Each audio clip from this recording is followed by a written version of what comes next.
This unbelievably disturbing story is so revealing about the age in which we live, in which the world, as it should be, has been turned upside down.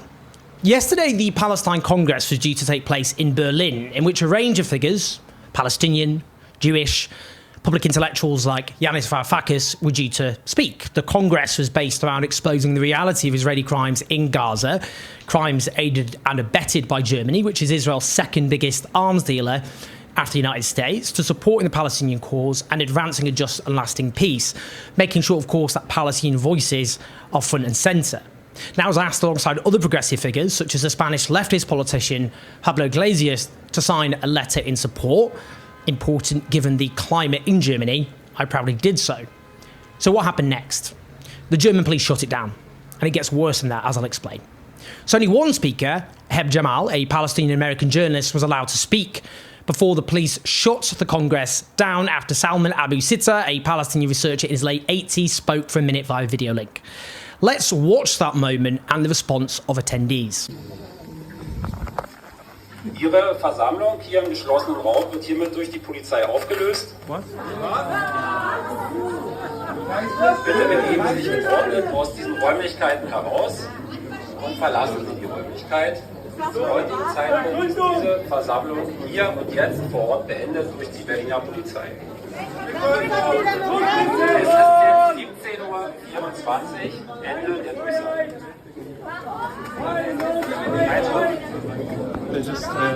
You can see that they then cut off the power. Over 2,000 Berlin officers, an army, were involved in blocking access to the building, taking down the live stream and cutting off the power. Now, Jewish activists played a key role in organising this Congress. One of them is Yehudi Raz, who was then arrested along with at least two other Jewish activists. Let's see him here being arrested by the Berlin police.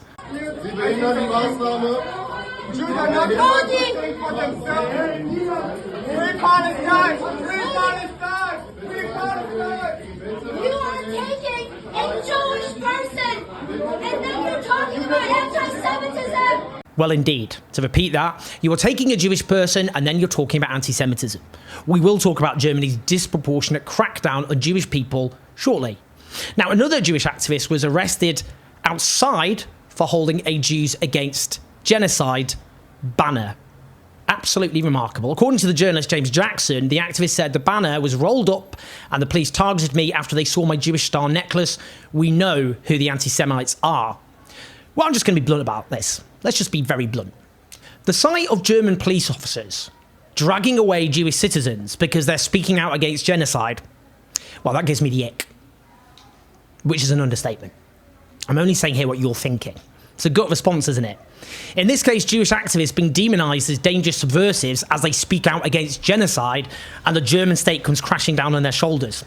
Do you feel comfortable with that, do you? Really? Is that what washing away Germany's obscene sins looks like? Really? This is also what happened. Ghassan Abu Sitta is a British Palestinian reconstructive surgeon. I was honoured to share a platform with him at a conference organised on Gaza by the charity Warm One in London at the end of February. Now, he spent the first few weeks of Israel's onslaught in Gaza treating those maimed and mutilated by the Israeli military and bearing witness to unimaginable horror. And he's offered crucial public evidence about the horror unleashed against the people of Gaza. Underlining the huge respect he has rightly accumulated, Glasgow University just elected him as their rector. He won 80% of the vote. He's actually the nephew of Salman Abu Sitta, the speaker I previously mentioned, whose video link speech was shut down by the German police. Now, he was due to speak at the Palestine Congress himself, but he was detained and questioned at Berlin airport for 3 hours and then banned from entering the country. He was also told that he was banned from recording any videos or engaging in any political activity in Germany. Indeed, he couldn't even record videos which could be shown at events in Germany. Listen to what I'm saying here. Obscene doesn't really do justice to this, does it? Now, as he rightly wrote, invited to address a conference in Berlin about my work in Gaza hospitals during the present conflict, the German government has forcibly prevented me from entering the country. Silencing a witness to genocide before the International Court of Justice adds to Germany's complicity in the ongoing massacre. Well, indeed, Germany shutting up, silencing witnesses to horrors that Germany is facilitating. Now, Yanis Varoufakis, the former Greek finance minister, politician, writer, someone who's appeared on this channel many times, all round good egg, has now also been banned by Germany's Interior Ministry from carrying out any political activity in Germany, including speaking via Zoom. Let's listen to Yanis Varoufakis. Hello, this is Yanis Varoufakis with a message for my friends in Germany in particular, but not just in Germany. Do you know that the German Interior Ministry has just issued me with a ban? I've been banned from entering Germany. And indeed, if that were not enough, I've been banned from talking to you via Zoom, or indeed through a video message like this. The threat being that if I dare do it, exactly what I'm doing now, that I will be tried in Germany for breaking German law. Why? Because of a speech that I published yesterday on my blog, calling for universal human rights in Israel-Palestine, a speech that I was banned from delivering in the Palestine Congress in Berlin, which the police, in its infinite wisdom, entered the venue and violently disbanded. So my question to my German friends, to Germans in general, whether you agree with me or disagree with me, doesn't matter. Once you have a look at that particular speech, take a moment to read it or to listen to the video on my blog post or on dm25.org. Is this in your name? Is this something that you feel comfortable happening in your democracy? From my perspective, this is essentially the death knell of the prospects of democracy in the Federal Republic of Germany. Look at the speech, read it, and tell me if I'm wrong. Carpe diem.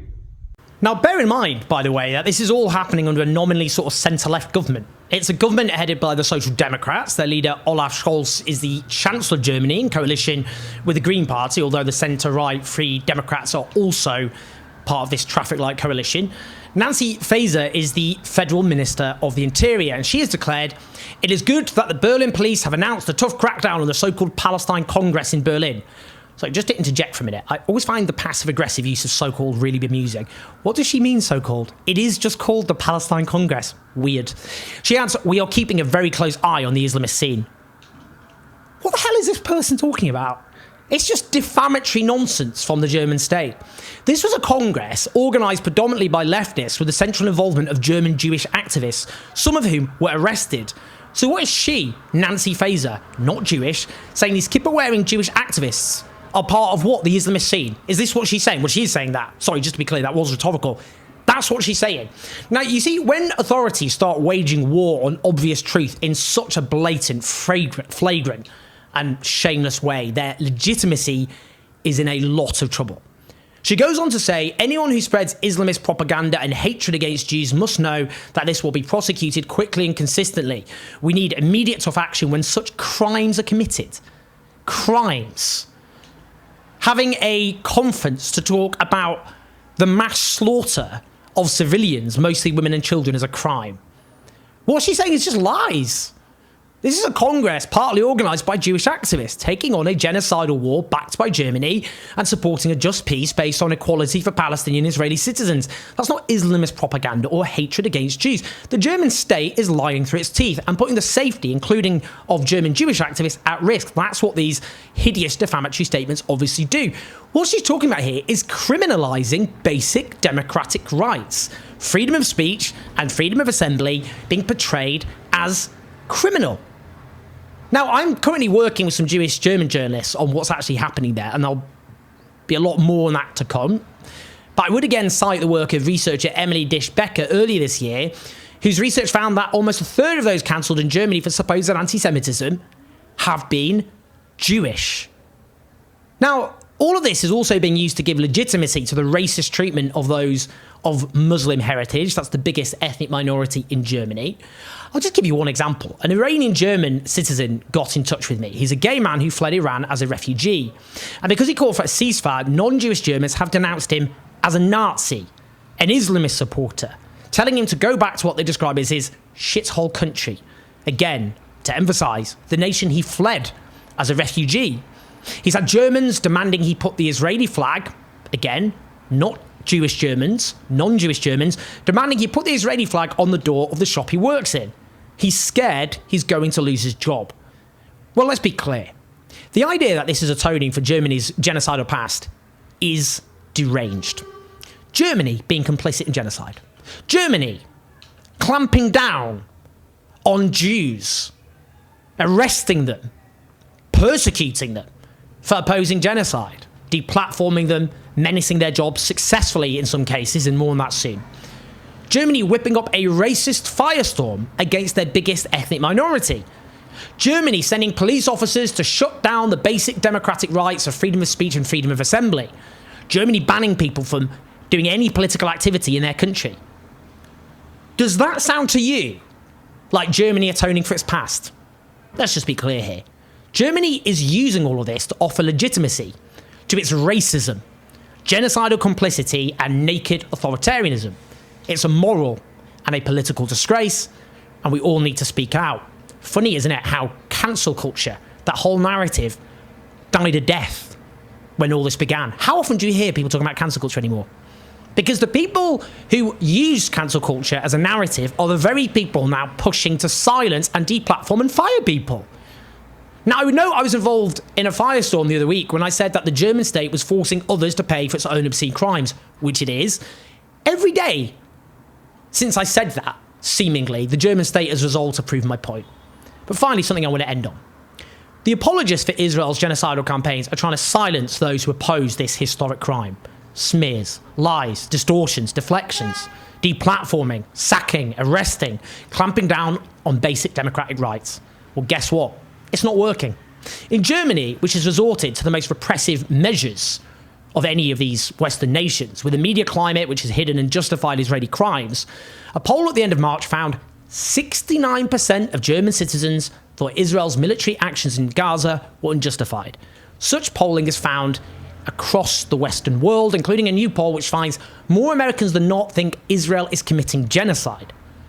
Those apologists for this historic crime, they're losing badly, catastrophically.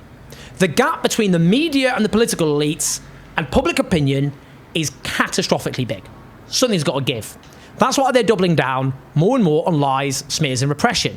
Well, guess what? I don't think it's going to work, guys. The crime is too big, too obscene, and too shameless. I don't think they're going to get away with it. Not in the end. Yeah, sure, they can use the machinery of the state and the power of the media to scare people, to intimidate people, to lie, to persecute people. They can do all that. And they'll win short-term successes. But it's going to make it worse in the end for them. Because public opinion is so overwhelmingly on our side. And in the end, given people are already awake to the obscene crime being committed, those who tried to silence the very people who were trying to stop the genocide, the people who tried to silence those people, they're going to get damned. And they're going to suffer terrible consequences, their careers, their reputations, and the rest. In some cases, I think they're going to go to prison. I'm still convinced people are going to go to prison over this. I don't think the impunity the Israeli state and their defenders have is going to last. I think it's going to dissolve, and you can see that in terms of how public opinion is shifting. And I think the panic's realisation amongst Israel's cheerleaders is beginning to set in. Yes, as things stand, you are silencing people, you're intimidating people, you're persecuting people, but you're going to lose. And that's no comfort to the Palestinian people as they are slaughtered in their tens of thousands, which is why we have to keep speaking up. Please like and subscribe. Do leave your comments. Do share the video. Keep the show on the road at patreon.com/Jose84. Listen to the podcast. I'll speak to you soon.